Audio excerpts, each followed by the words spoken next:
Actually, Chris, if you put that sign back up there, my fear is I wanted to get a sign up there, but I don't know that those push pins will hold it. Fall in the middle of it. Yeah, so I'm gonna move something and put it on top of that real quick. Okay. Yeah, I was like, man, my office does not look great.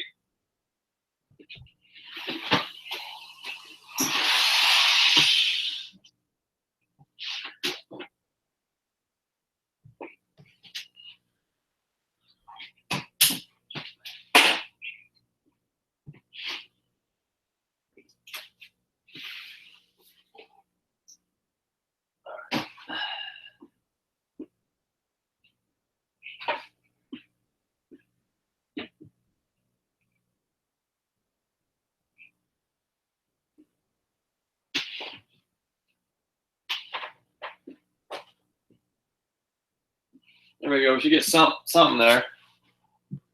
That work. Sit off the side a little bit. There we go. I got a little something there. All right. That work? Yeah, I just need to. If you stay right there, I got to go adjust one of the cameras. Hang on. Okay.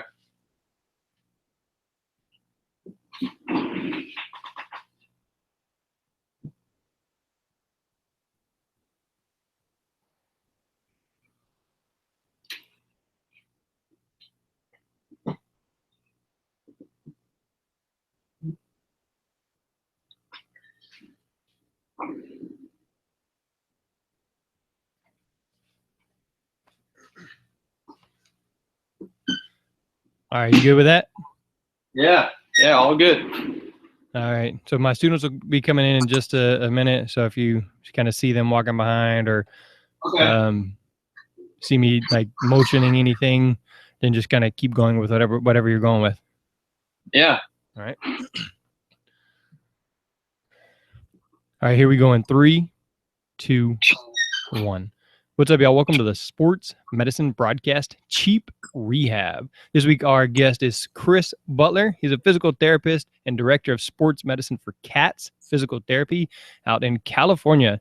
And that's CATZ Physical Therapy, CATZ Physical Therapy. Chris is in his 10th year as a physical therapist, and so he puts out a lot of information about exercises on chrisbutlersportspt.com. So if you can check him out there, find out how to contact him and everything on that.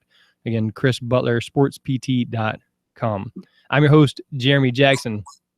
This is a sportsmedicinebroadcast.com/cheap rehab.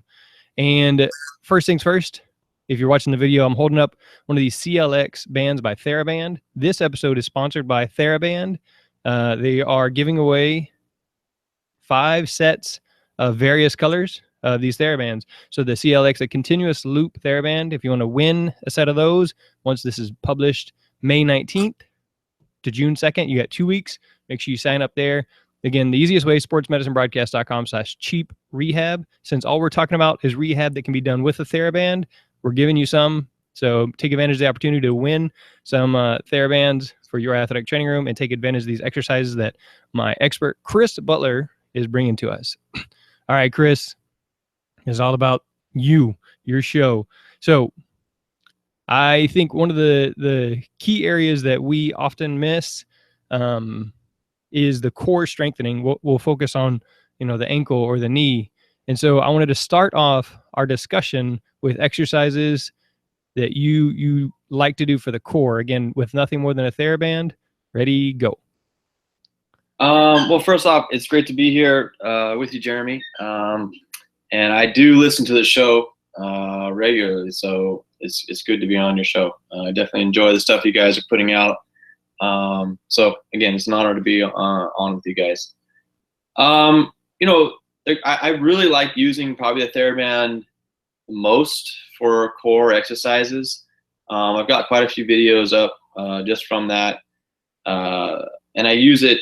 And the main reason that I got going on this kind of little core routine that I use was I did hurt my back a couple of years ago, and I was just kind of going through the regular routine of table exercises and dead bugs and bird dogs and all that kind of stuff. And I just felt like I needed more, especially I needed some stuff in standing. And so I just kind of started putting together things that felt like they were hitting the parts of my, core muscles that I could get while I was on my feet. We're really big into getting people up off the tables here at CATS. So we want to do as many exercises as we can in standing. And so that's great to be able to activate the core and do, a certain number of reps of dead bugs or putting weights on your hands or feet. But I really want to try and get my patients activating all the different proprioceptors throughout the body. And that's only going to get done if you're up against gravity and standing. So, I like to use different versions of Palloff presses. The TheraBand or any kind of band tubing, but TheraBands, they allow you to kind of get a horizontal pull, whether you're going to be working in the transverse plane or frontal plane or even sagittal plane. You can get that in standing, and you can activate some of the musculature that you're going to need for life in general and specifically for sports rehab. And so that's kind of how I kind of really got started doing that standing core routine. Was making up stuff that I felt like worked for me and helped me get through it. By no means am I saying I made up these exercises. I just kind of started doing it. I'm sure people have been doing it for years, but now that's kind of how I take a lot of my back patients through their routine. They might start out on the table, but then I'm going to get them up on their feet in multiple stances: split stance, square stance, single leg. They'll be moving their arms through a sequence of frontal, sagittal, and transverse plane, whether it could be with rotation or with movement, or sometimes we're just trying to do anti-rotation exercises.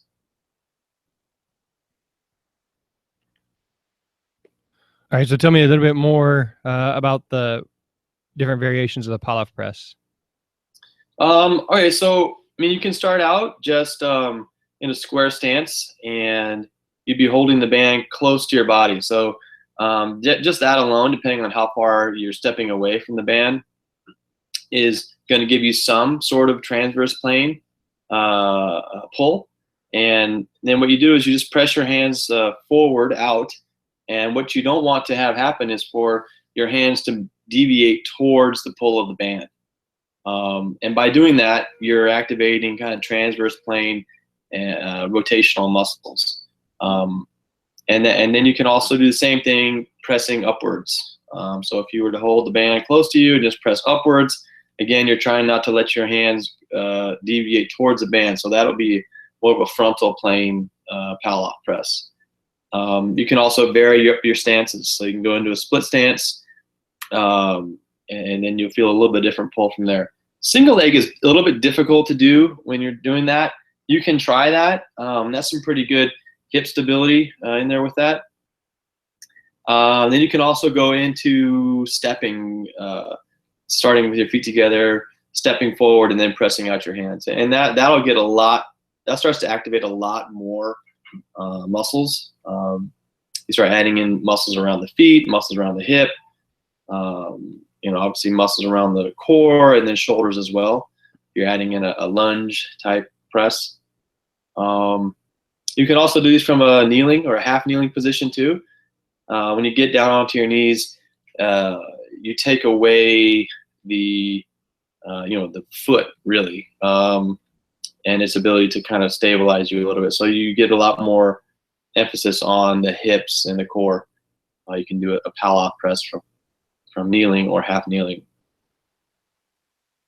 So if you don't know what the Palloff press is, you can do a quick Google search, YouTube video. But Chris, why don't you go ahead and describe what you are looking for whenever you're looking for visual cues for your patients?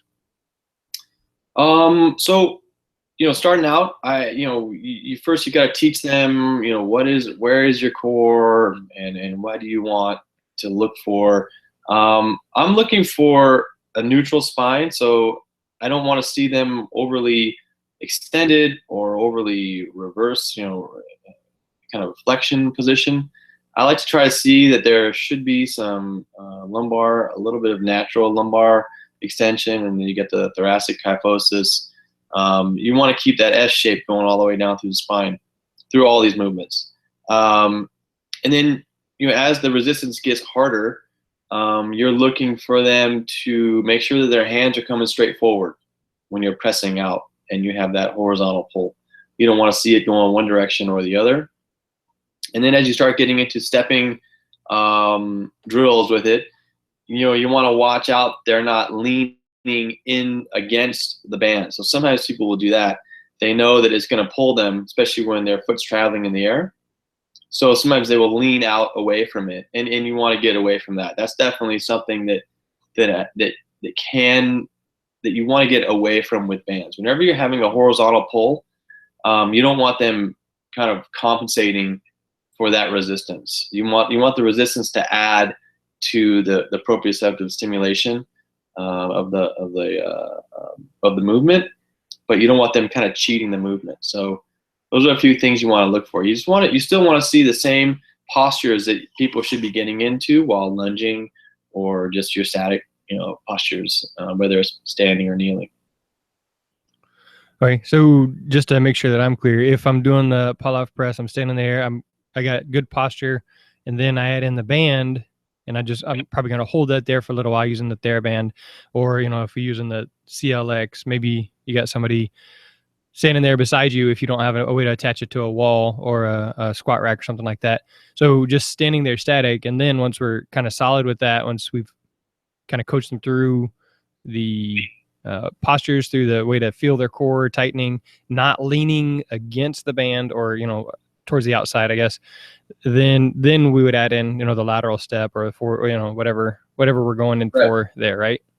Yeah, and sometimes just holding the band against the stomach and stepping out laterally to the side.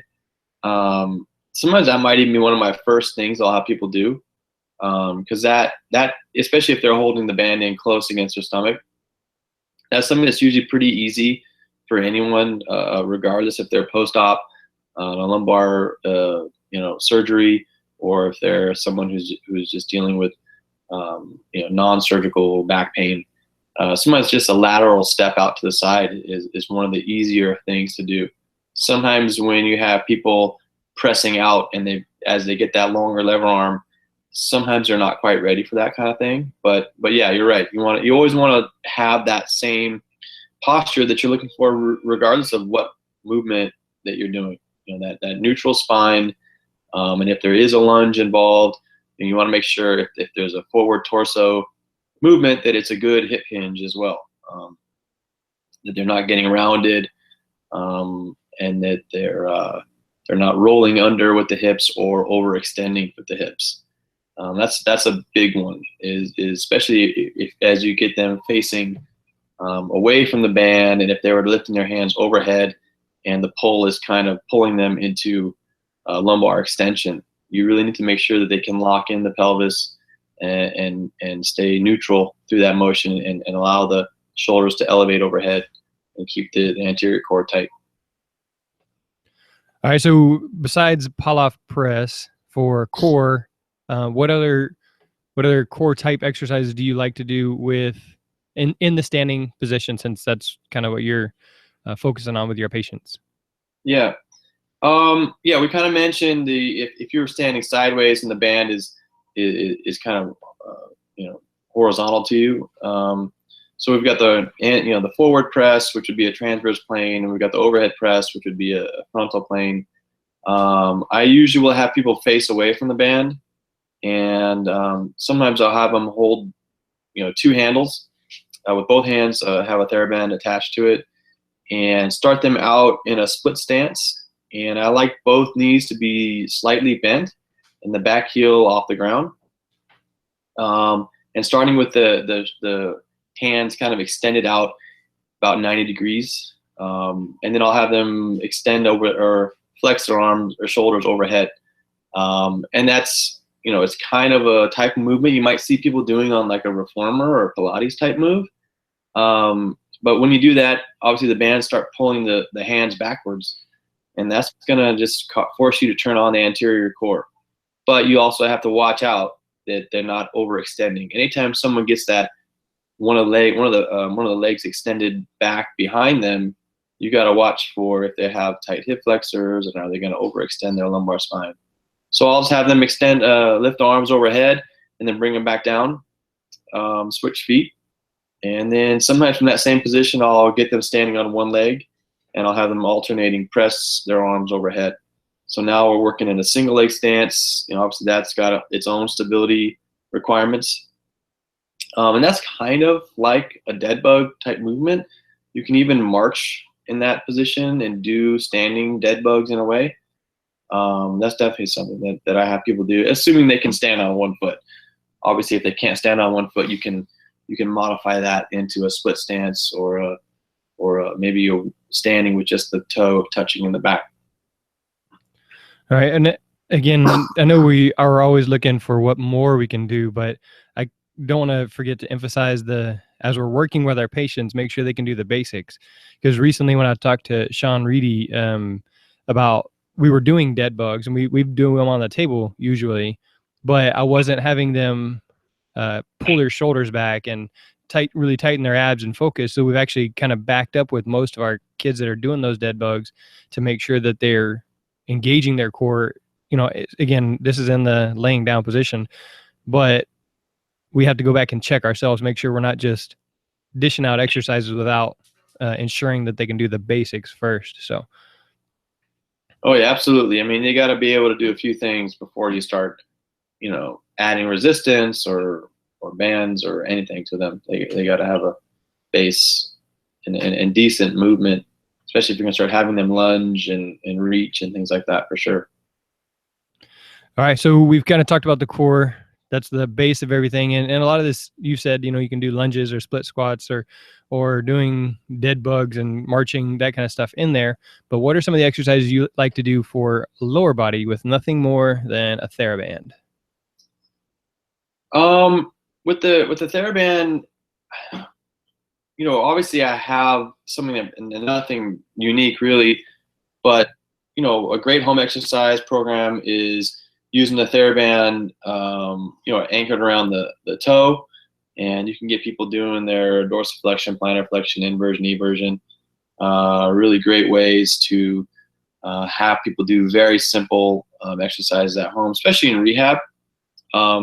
Around the ankle, when you have a sprain or injury or even post-op, people tend to lose the ability to just move the ankle or just the foot. You'll see their entire leg moving. So, just having them hold the band and loop it around their toe and have them try to only have the ankle or only the foot move with a little bit of resistance is a really good home exercise routine. With the lower extremity, you can use a TheraBand, especially the way powerlifters use it. Anytime I get the chance to add in powerlifting or weightlifting components into rehab, I love to do that, especially working with some of our athletes. So a lot of powerlifters will add banded resistance to barbells, and so I will do that from time to time. So obviously that's not only using a TheraBand, but you can use a really light load, especially if you're low on equipment. You can use some sort of strong dowel, I suppose, or if you do have a barbell, maybe not a lot of weights, adding a banded, looping a TheraBand over the edges of the barbell with a dowel is a great way to get some deadlift or squat work in if you don't have bumper plates or plates to add on for resistance. I also will have people hold on to a band, so the band is anchored down, and as they step up onto a stool or a box, you're getting added resistance as they're stepping up. You can also angle it a little bit so that maybe you're going to get a little bit of frontal plane. So if you have someone who's working on their knee and they're really weak with their glutes, glute med, you can have somebody do a step up while holding a band. It's anchored downward and maybe to the opposite side. So if they're stepping up with their left foot, you can hold it in the right hand and it can be a little bit of maybe a 45-degree angle. So as I step up, obviously there's a vertical pull from the band as well as a frontal plane pull. And so you can add those two together and get a glute max and a quad work in there, as well as some glute med, which I think is a great way to strengthen the glute med. I really prefer to have people do things in a natural position when they're trying to strengthen those things. I don't like to have people do exercise that might cause their feet to get into positions that they wouldn't normally be in when you are trying to strengthen the muscles around the knee and hip. As far as other lower extremity things for the bands, you know, I don't have a ton of things. I think there's so much you can still do with just gravity in general. So I will oftentimes add in the bands to increase the gravitational downward pull, or like I mentioned, add in a little bit of frontal plane pull, or even a little bit of transverse plane. It would be similar to the core, where if you were lunging and reaching, having that horizontal pull come in to where you can activate some of the lateral glute muscles for sure. All right, so tell me some of the variations you use for just lower body exercise, even if it's without the band. Again, the concept of the podcast is exercises you can do with nothing more than the band. Hopefully we're registering to win a set of these CLX TheraBands, but if we can do it without any equipment at all, that's even better. Yeah, so you know, I know that you mentioned you have a lot of athletic trainers out there, and sometimes some of these schools just don't have a lot of equipment, or they're out on the field where they're out on the field and they don't have equipment. So I definitely believe you can do a lot of work just using your own body, gravity, and then 3 planes of motion, as well as you know, 3 different foot positions. So square stance, split stance, single leg. Just by using your hands and your arms and the tilt of your body, you can, you know, really activate all 3 planes that you're going to need. You know, that's how you play sports.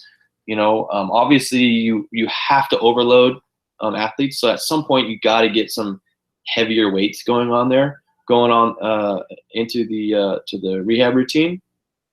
But you can still get a lot of proprioceptive training in just by reaching the hands through your different stances. So, for example, I think I've got a blog post on this where we're talking about mobility and stability kind of being together. It's an applied functional science concept where he calls it mo-stability. I don't know if you're familiar with Gary Gray, but he's kind of you know, the applied functional science guru, and he'll have people lunging and reaching, moving in all different directions. So if you were to stand on one leg, you could, you know, flex your knee and reach down to the outside of it, and then straighten up, and then reach forward, and then reach to the inside.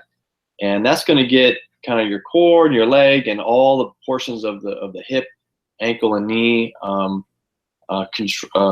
you know, moving in the planes that they need to move in as sports. You know, obviously ACL tears occur when the knee goes into valgus, but I think that avoiding valgus altogether is a bad idea in rehab. I think that if you were to watch a bunch of, or at least try to find a bunch of still frame shots of athletes running and lunging and playing soccer and volleyball, at some point your knee is going to go into valgus. And if your body has never been in that position before, it's not going to have any clue about what to do. And so that's kind of what we talk about with proprioceptive training. There's a bunch of proprioceptors throughout the body, and they're all stimulated differently. So we want to train them and stimulate them in the environment that we're going to participate and play sports in and live our lives in.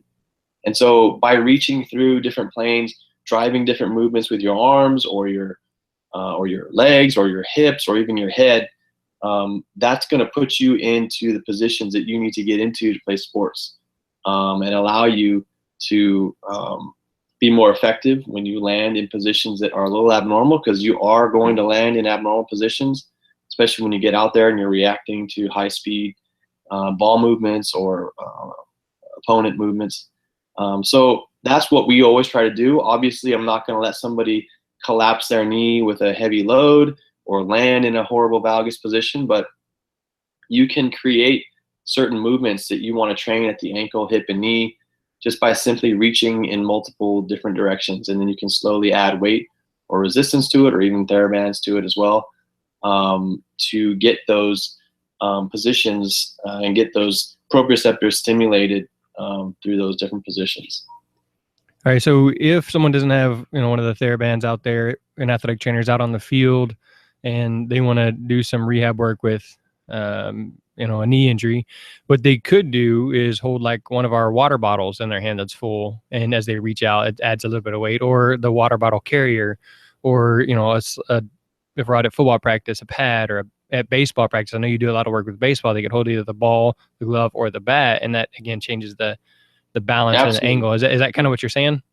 Yeah, I mean, it can be anything. Like I said, you can even just use just your own arm. But if you can add something to it, a 3 to 5 pound to maybe even a 10 pound, something that weighs that much, regardless if it's a weight or not, that definitely will help, especially if you're prepping for a game, warm up. I think warm ups are a great time to do a little prehab type stuff, get the full body stimulated for exercise. So I think it's one of the best ways coaches can help keep their athletes from getting injured. So if you can have a really well-designed warm-up routine to where the body is ready to perform, and you can get the CNS fired up, as well as all of the proprioceptors ready to do what they need to do in order to keep the body in safe position. So anything you can use, it definitely will work for sure. All right. And so again, moving more towards the upper body, I know you do, like I said, a lot of preventative rehab with baseball, and at some point we'll hopefully talk about that here. But what are some of the exercises that you do there in the clinic with either the TheraBand or less for upper body injuries? So yeah, the bands are great for kind of arm care routines, and there's some really great things out there that ball players are doing out on the field. So bands can be taken out to the field very easily, and you'll see a lot of that stuff on social media. Different guys out there warming up with their bands and stuff. Aside from the traditional internal external rotation and adduction and extension exercises, I really like having them kind of pull diagonally, high to low, low to high, in PNF patterns with the bands. I like to get the whole body involved, so I'll have them spread out kind of into a wider stance to where if they're using their right arm, they're pulling with the right arm, and then as it kind of crosses the midline, they end up pressing it forward. I like doing throwing reversals to where they might be concentrically pulling in a reverse throwing motion, and then eccentrically controlling the regular throwing motion. Because obviously, when you throw a baseball, it's really important to have good deceleration of the posterior cuff muscles, but you also need to have the rest of the body understanding what's going on. So it's good to isolate the shoulder to a certain point, but you want to make sure that the muscles around the scapula and the cuff muscles, they're also, having some interaction with the core and the hips and the feet as well. So I like doing throwing reversals and then eccentric control on the way back. When you're doing the throwing reversals, do you normally have them in a half kneeling position or standing, or both? Usually in standing. Half kneeling is a great, like I said, it puts a little bit more emphasis on the core and up, takes the feet out of there. So those are great ways to add in extra core work. But I think if you're going to do anything in half kneeling or kneeling, it definitely needs to get done in standing as well, because the foot is important. And And like I've been kind of mentioning before, we want to get the full proprioceptive awareness happening through the whole body, because you're going to play this sport standing up. So you want to make sure that it happens in that same environment. I like doing also, I think I have a video on this as well, definitely on Instagram for sure, of it's like a horizontal abduction.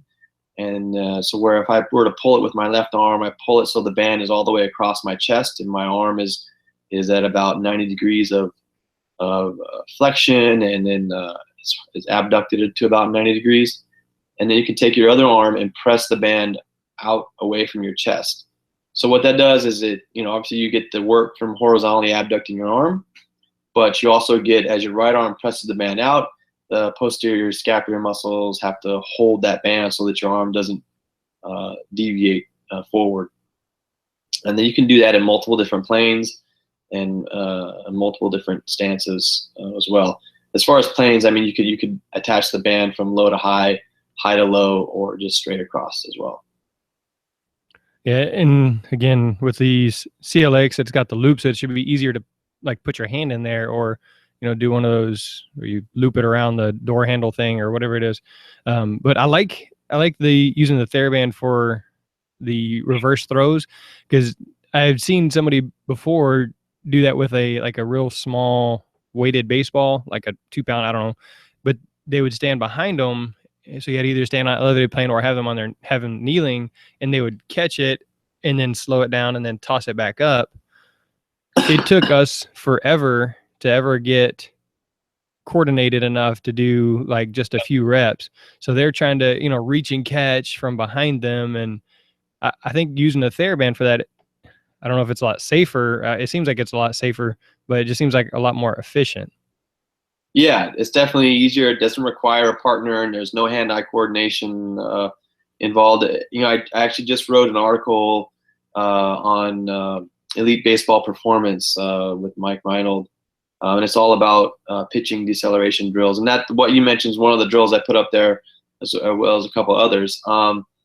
But yeah, that's a great drill because you're overloading the eccentric phase of the arm coming through, but there's a lot of learning involved. There's a lot of missed balls and a lot of chasing of a ball as people try to catch it. But yeah, the band works really well for that. Sometimes it's you got to make sure you have the right type of band that doesn't get too tight. You want to make sure that that one of the great things about TheraBands is that the resistance gets more difficult as you pull it away. So that's what's the difference between using a band versus using a cable.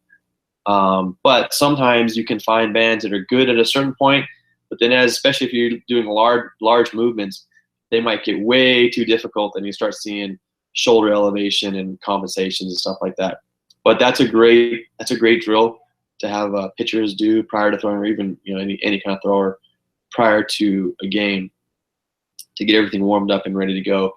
As well as core. I mean, that's gonna anything that pulls on one of your limbs with resistance is going to require midsection centralized stability as well. So yeah, it's a great drill.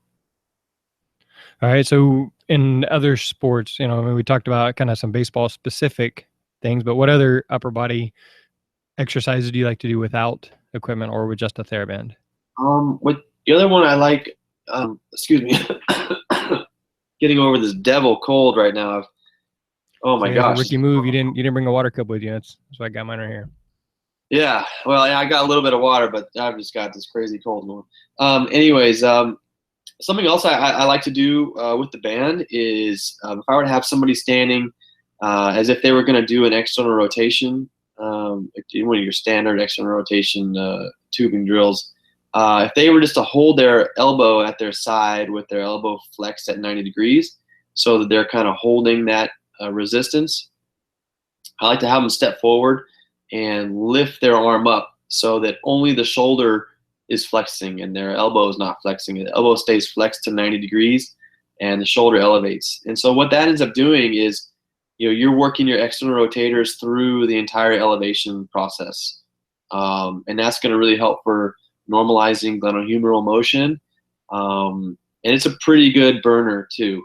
You want to make sure that the external rotators are getting worked, not only at the side, but even in the scapular plane and then overhead as well.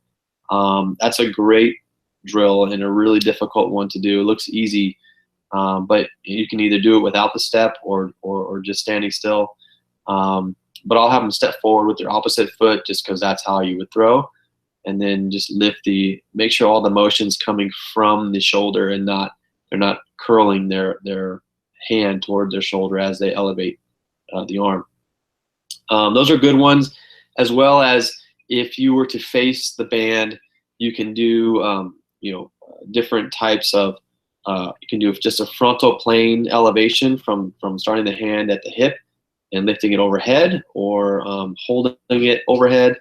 And you can do, if you have a partner, you can have them do some rhythmic stabilization around the shoulder while they're holding the arm overhead with the band pulling from the front, so that you're getting a bunch of posterior scapular and the cuff muscle activation with some rhythmic stabilization.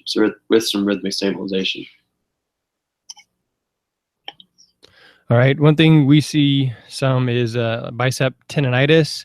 What are some of the exercises you might use for that issue? So, tendonitis, really regardless of what part of the body it's on, they need to be loaded, but you've got to be careful about how you're loading it. You don't want to overload it. So, bands are a great way to train tendonitis because they're very easy to do isometric work. So if you were to do something where you kept the arm straight and just stepped out away from the band and forced the bicep tendon to fire stronger, but it would be in an isometric position. So, bands are just a great way to work tendonitis conditions. So you can do that to where you increase the resistance and you're not actually changing, shortening the bicep. It would be just in an isometric position, but you're moving, so the band creates more resistance upon there. As with most shoulder conditions, you want to normalize glenohumeral and scapular motion as well. So you can throw in a kind of a typical rotator cuff routine as well. You want to make sure that the cuff is strong and that the force coupling is working together with the posterior and anterior cuff muscles as well as the serratus anterior, so that the shoulder is going up overhead efficiently and not impinging on the acromion as well. But great way to load tendonitis conditions isometrically with TheraBands for sure, because I think that's really the best way to treat your tendonitis. I think all the rubbing and scraping is fine, but you need to load these things, and the bands are just adding in that isometric resistance is a great tool. All right, and then one thing I've seen people do with the band, and especially something like this one that has the loops, it'd be easier to hook on, is using like Roland Ramirez. He works with the Houston Texans down here. He created the DS2 platform. So it's basically like a slide board with dots on it. And so then they have to keep one hand stable like in the center and then move out to the side. It's similar to what you were talking about where you hold your arm and horizontal abduction and press with the other arm. And so just a deal. And Bill, my other athletic trainer here, he put a sock on his hand and just did it on the wall, right? And so if you don't have the money to buy the platform from Roland, then you can put a sock on your hand and do it on the wall or something like that. So another good option with a TheraBand for the shoulder or upper body stuff. So yeah, it's great stuff. Good. All right, we've been talking. We talked first about core and then lower body, upper body. In the theme throughout, you saying, you gotta be standing, you gotta do the whole body. If you're doing you're not playing the sport sitting down. So for a full body exercise with TheraBands or less, what are you gonna recommend? Well, any of the lunging and reaching exercises are going to get the whole body going. But if you really want to get after it, you can do stuff where you can attach those things on to the so that under your feet, and you can get into some squat presses, lunge, sequences as well. But any kind of lunge and reach where the arm is reaching with the band attached to it, you're going to get a full body activation because the lunges are already activating the muscles around the foot, knee, and hip. And then the band will take care of some core and upper extremity muscle activation. But you can start using it like you would use a barbell. So I mean, I've seen people do overhead squats with different bands, and they've got their arms extended overhead, and the bands are either going in a loop underneath their feet or just attached to some sort of platform, and you can do overhead squats with the band overhead. And that's kind of like how powerlifters will use it. So as you stand up, the resistance gets really tough. Down at the bottom, it's not as much band resistance, but you're already pretty deep, so that's going to get some of the leg muscles firing as well. But yeah, those are really good ways to get the whole body activated for sure.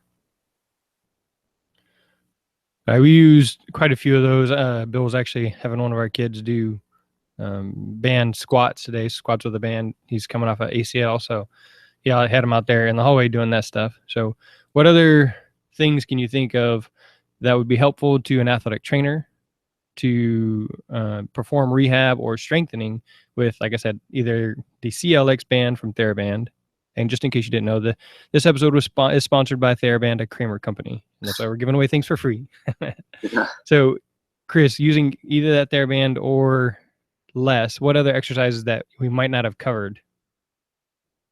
Any kind of drill that's going to require balance, standing on one leg. Those are really important because a lot of sports, they do happen on one leg, especially soccer, which is where you're getting all of these ankle and knee injuries with the kids. So they need to be able to stand on one leg and reach with one foot or reach with their upper extremities. And again, you can add bands into all that stuff to where if you were standing on your left foot, you could add a band onto the right foot and have it, trying to move that right foot with the band attached to it. I've seen some other great stuff where you can attach the band onto the right foot. If you're standing on the left foot, you drive the right knee up and then let it come back. So the band's pulling from behind you. So on the way up, you're getting a lot of, quad activation. And as the foot drops back down into a posterior lunge, the standing foot's getting a ton of hamstring and glute activation. But anything that's done on one leg is really important, regardless if you're reaching the hands or reaching the feet. That allows the knee to translate inside and outside the foot. Allows for calcaneal eversion and inversion, which is important for you to be able to control all of those motions, as well as muscles around the hip to stabilize the hip and pelvis.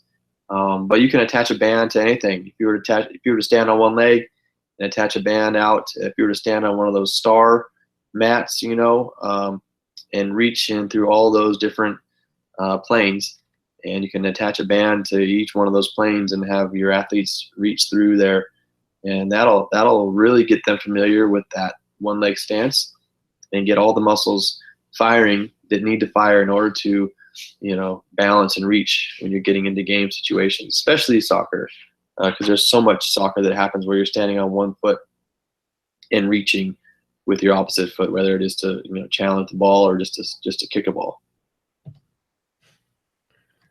All right, I know we kind of covered leg earlier, but I want to go back and see if you have anything new for me. We do normally for an ankle injury, which obviously is the number one sports injury, they will normally do the up, down, left, and right with the TheraBand. They'll do calf raises and balancing, and then we'll do dead bugs and push-ups and squats and lunges, those type of exercises as well once they're full weight bearing. But with the TheraBand, what else might we do in rehabbing our ankle sprains?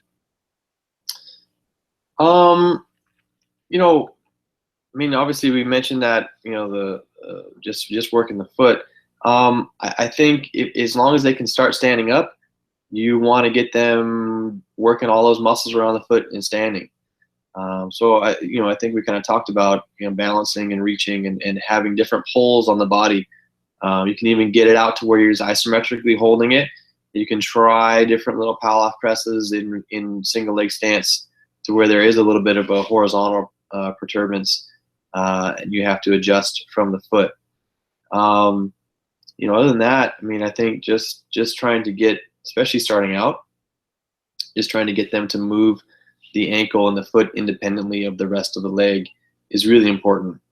It's so common, especially when people get a boot, fresh out of a boot, that entire leg just moves as one unit, and they can't dissociate the ankle from the tibia at all. But I think that's what some of those band, inversion, eversion, plantar flexion, dorsiflexion drills are just great for sure. Early on, for sure. Right. I know you have some videos, like you said, on YouTube, on Instagram, on your website, which is chrisbutlersportspt.com. And you said you're going to make a series based off of kind of what we discuss here. You're currently working on it, and you should have it posted again there. Your site, chrisbutlersportspt.com. So is there any other recommendations you have? Do you have a favorite place that you like to go to look up new stuff, or to check and make sure you're doing it correctly? Yeah, I mean, I definitely I'm on Instagram. That's probably the one social site that I'm actually on the most. But I definitely have a Facebook and Twitter, that I do put stuff out on. But I really like a lot. There's a few people I like to follow on Instagram in particular. I think his name is Teddy Wilsey. He's Strength Coach Therapy on Instagram. He puts out some great stuff. Zach Long, Barbell Physio, puts up a bunch of great videos as well. My Instagram is pretty much, I'm following all kind of sports medicine type people, and I get a lot of great ideas from other clinicians out there, regardless if they're trainers, PTs, or chiropractors.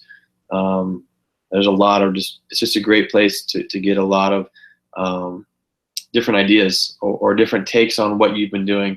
Someone just did it a little bit differently, and it might be exactly what your patient needs, or your athlete is going to need. But yeah, I mean, I think if you just get on the Instagram and start typing in different hashtags and keywords, sports medicine or rehab, you're going to find a lot of great people out there. There's a bunch of great stuff, regardless if it's stretching or joint mobilization or exercises. And everybody's got a little bit of a different thing. I mean, there's some people that are all about weightlifting rehab, and other people that are all about different types of joint mobility. So yeah, it's a great tool.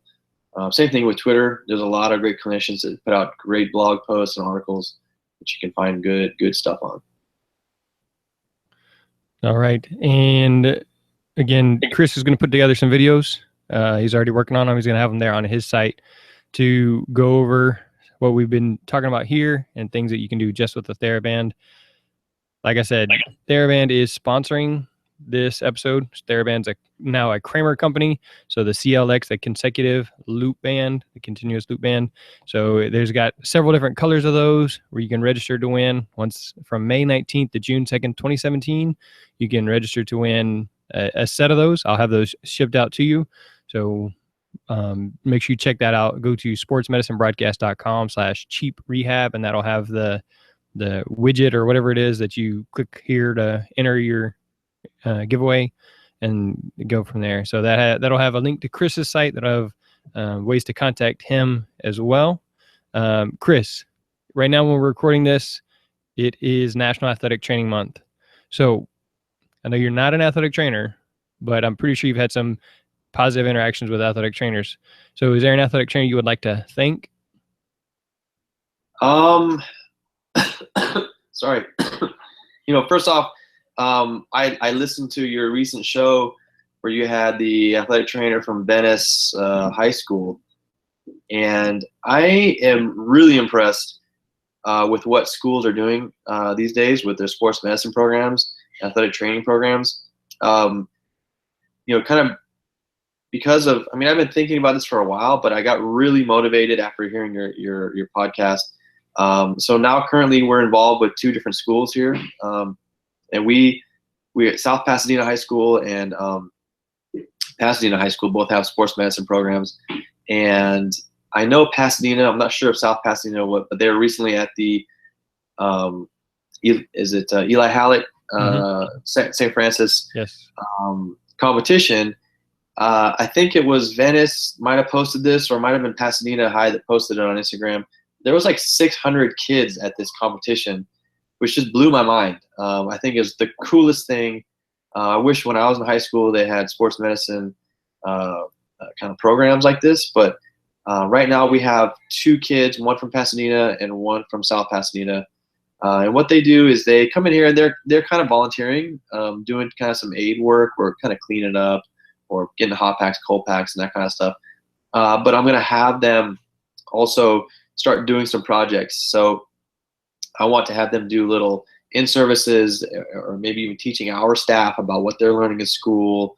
And then so they can start to put together projects to take back to their high schools and show their sports medicine class and kind of what they did at CATS, maybe some things they learned and something that they created, regardless if that's a taping video or some sort of first responder skills or something like that. But I'm super inspired by what these schools are doing, not only in the sports medicine realm, but I've heard a few stories already about a few kids that are either go into the fire academy afterwards, or have even really helped out kids that were having some sort of acute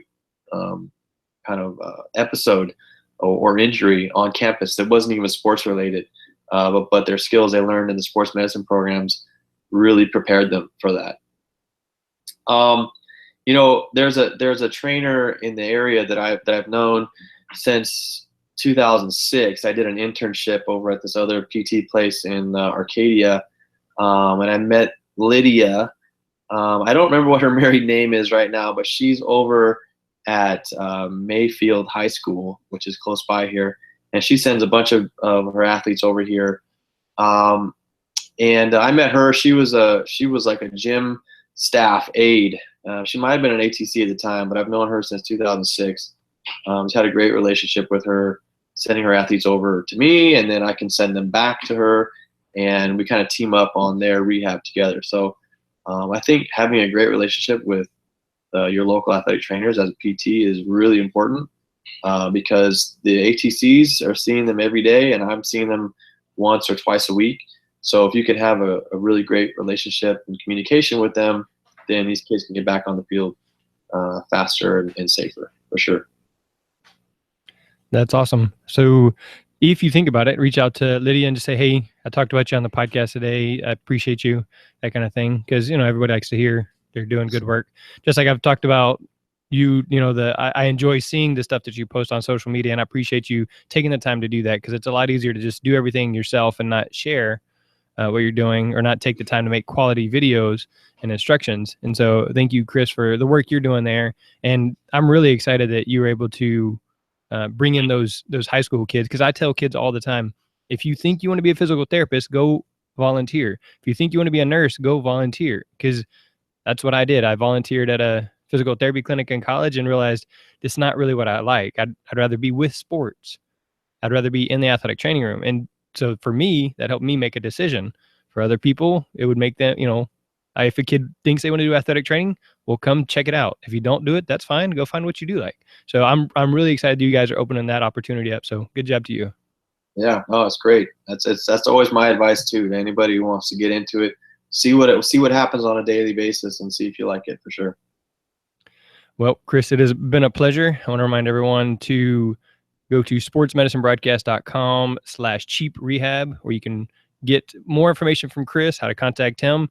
And like you said, he's pretty active on Instagram, or you can also click there to register to win once this is released in the audio only version, so May 19th to June 2nd, 2017. And then if you are at NATA 2017, I will be at the Free Hydration booth, chilling with Robbie. We'll be doing lots of interviews and just talking to people, enjoying our time while we host the National Athletic Trainers Association convention here in our own city. So for Jeremy Jackson, Chris Butler, physical therapist, sports medicine director at Cats Physical Therapy in California, that is a wrap. Thanks, Chris. All right. It was a pleasure, Jeremy. Thank you. Bye. All right.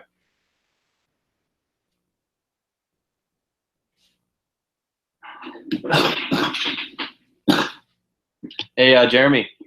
Yeah, it's still live. Hang on. Here. You want me to kill it first, or does it matter? Yeah, I gotta jam out. I squeezed you in between a few patients, so I gotta run downstairs and take care of business. Okay. All right, it's great talking with you. Appreciate it. Chris, thanks. Yeah. Bye. Bye.